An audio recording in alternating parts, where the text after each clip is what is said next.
करके बड़े आदर के साथ पूछा कि हे विप्र, नित्य दुखी हुए पृथ्वी पर क्यों घूमते हो?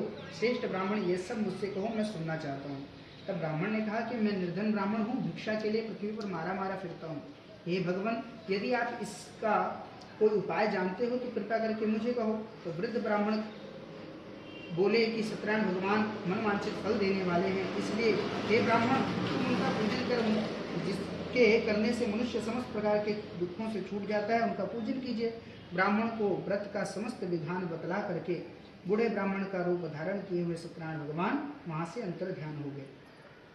जिस व्रत को वृद्ध ब्राह्मण ने बताया मैं उसे अवश्य करूंगा, यह निश्चय करके वह उस रात उस ब्राह्मण को नींद नहीं आई। वह सवेरे उठ सत्यनारायण भगवान के व्रत का निश्चय कर भिक्षा मांगने के लिए चल पड़ा। उस दिन उसको भिक्षा में बहुत सा धन प्राप्त हुआ, जिससे बंधु बांधवों के साथ उसने मिल करके सत्यनारायण भगवान का व्रत किया, जिसके करने से वह विप्र समस्त प्रकार के दुखों से छूट करके अनेक प्रकार की संपत्तियों से युक्त हुआ। उस समय से वह विप्र हर मास व्रत करने लगा। इस तरह सत्यनारायण भगवान के व्रत को जो भी करेगा वह समस्त प्रकार के पापों से छूट करके मोक्ष को प्राप्त होगा। आगे जो पृथ्वी पर सत्यनारायण भगवान का व्रत करेगा वह भी समस्त प्रकार के दुखों से छूट जाएगा। इस तरह नारद जी से नारायण का कहा हुआ यह व्रत मैंने तुमसे कहा। हे विप्रो, मैं अब और क्या कहूँ? ऋषि ने कहा कि हे मुनीश्वर, संसार में इस विप्र से सुनकर के किस किस ने इस व्रत को किया, अब हम यह भी सुनना चाहते हैं। इसके लिए हमारे मन में श्रद्धा है। सूर्य जी ने कहा कि हे मुनियों, जिसने इस व्रत को किया वह सब मैं सुनाता हूँ। एक समय एक विप्र धन और ऐश्वर्य के अनुसार बंधु बांधवों के साथ व्रत करने को तैयार हुआ।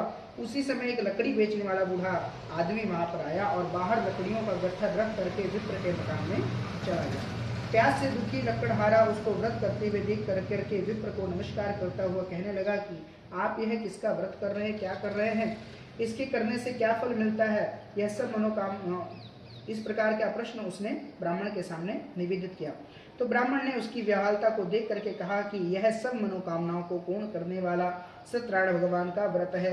इन्हीं की कृपा से मेरे यहाँ धन धान्य आदि की वृद्धि हुई है। विप्र से इस प्रकार के व्रत के बारे में सुन करके लकड़हारा बहुत ही ज्यादा प्रसन्न हुआ। वह चरणामृत और प्रसाद लेकर के खाने के पश्चात अपने घर को रवाना हो गया। लकड़हारे ने अपने मन में यह संकल्प कर लिया कि ब्राह्मण ने आज ग्राम में लकड़ी बेचने से जो भी धन मुझे मिलेगा उसी से सत्यनारायण भगवान का बताया हुआ ब्राह्मण का व्रत अवश्य करूंगा। यह मन में विचार कर वह बूढ़ा आदमी लकड़ियों का गट्ठर अपने सिर पर रख करके जिस नगर में धनवान लोग रहते थे ऐसे सुंदर नगर में चला गया।